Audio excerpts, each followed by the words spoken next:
Hey all, I'm Kara Perez, founder of Bravely Go, and today we're going to talk about Coast Financial Independence. If you're interested in the world of money, you may be familiar with an acronym FIRE. FIRE stands for Financial Independence, Retire Early, and it's a very common acronym that gets thrown around personal finance spaces. FIRE, put plain and simply, is having enough money that you no longer need to trade your time for money. So you don't need a job, you don't have to collect a paycheck, you don't need a salary, because you have enough in assets, or potentially you have enough in passive income so that you can spend your time doing whatever you want and all your bills are still paid. The concept of FIRE is not really new. There have always been what amounts to wealthy people since the history of forever, right? You think about people like royal families who don't really have to do anything and they have enough money to live their life and travel fabulously and invent polo or whatever. However, for most of human history, this kind of lifestyle, not needing to work, was reserved for the hyper wealthy and hyper privileged.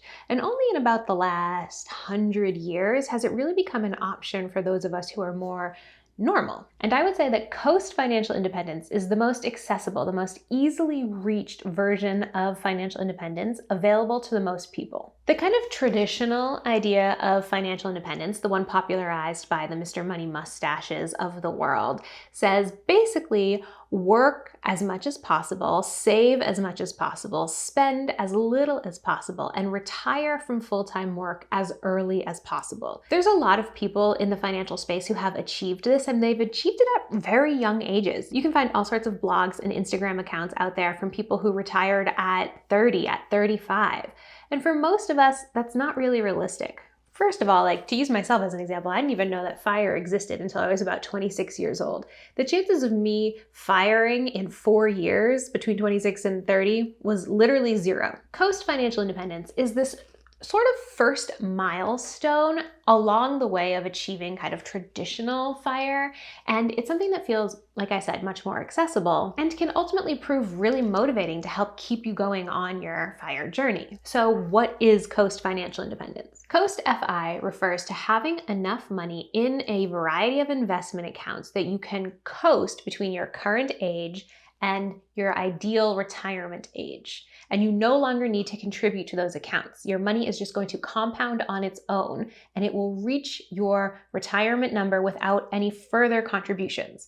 So you're just kind of riding the wave. You're just kind of coasting until retirement. Just like having an emergency fund, hitting Coast FI is one of these milestones that can relieve a lot of the pressure around your financial planning and help you feel way more secure about your overall financial picture. If this is all resonating with you, comment below Coast FI and tell me the ideal age that you would retire at. I like to think of Coast FI as kind of like responsible partying. It's kind of like having a glass of water after every shot of tequila, because you are doing the right thing for your future self. You're saving for that future self and making sure that 65, 75-year-old you is going to be able to ball out, but you're also giving current you permission to spend and enjoy the present day. I want to take the rest of this video to explore how you can reach Coast Financial Independence if this is something you're interested in. So we're going to walk through 3 different scenarios of what it takes to reach Coast FI. So let's assume that you want to retire fully from work at age 65.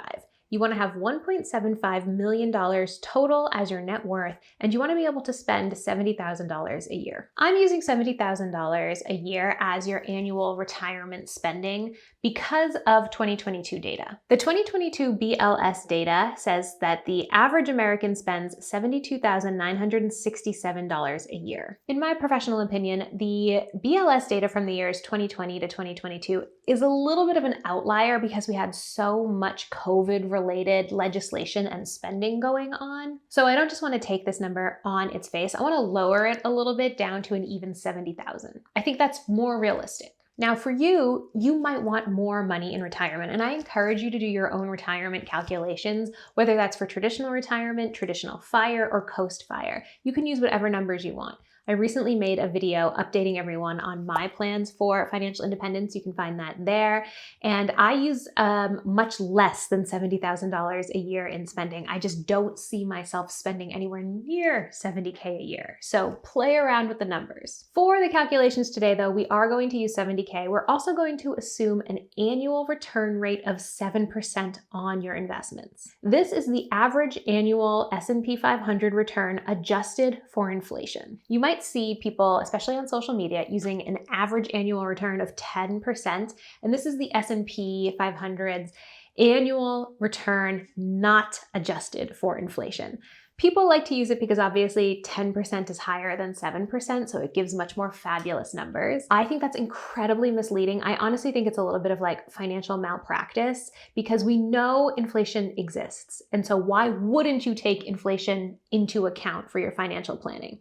So we will not be using 10%, we will be using 7%. The accounts that we're going to be using in today's example are going to be retirement first accounts. So 401k, 403b, IRAs, things like that. Now, if you don't have those accounts, don't freak out.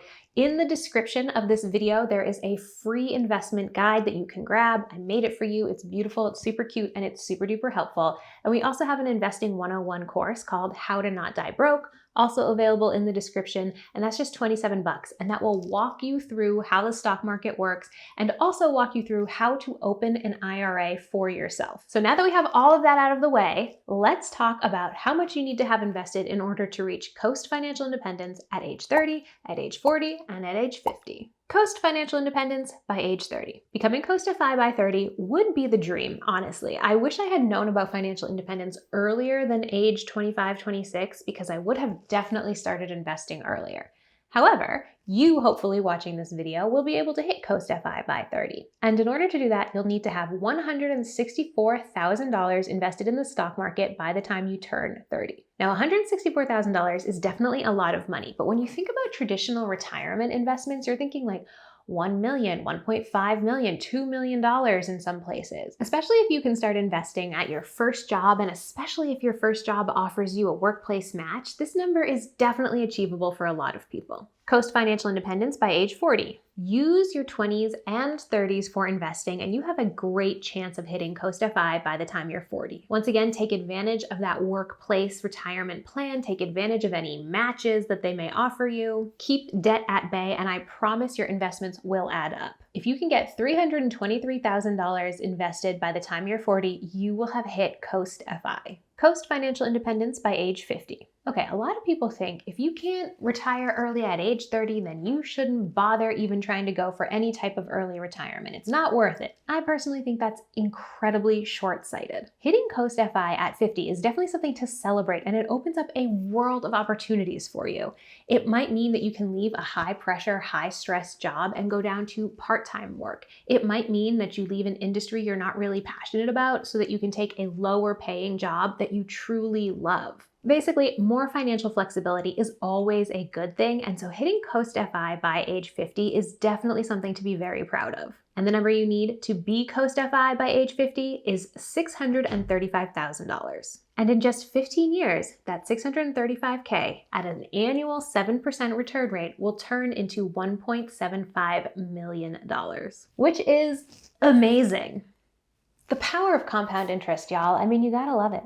I really like the idea of Coast-FI. It's something I really encourage you to strive for. I think saving for retirement for most of us is a long road, and having milestones like $164,000 or $323,000 gives you points of celebration and also gives you different points of financial flexibility. Coast-FI doesn't have to be your be-all end-all, and it doesn't have to be the point where you stop investing. You are welcome to continue investing beyond your Coast-FI number, but I think it's really fantastic kind of first major financial milestone to be working towards. And as I said earlier, personal finance is personal. So if you want a bigger number for retirement, you want to go beyond 1.75 million. If you think you need less than that, play around with different numbers. I'll drop a few different calculators that you can use for your retirement planning in the description of this video. Thank you so much for watching. If you liked this video, go ahead and give us a thumbs up. Make sure to hit subscribe. Maybe send this video to a friend if you think they could use the information in it,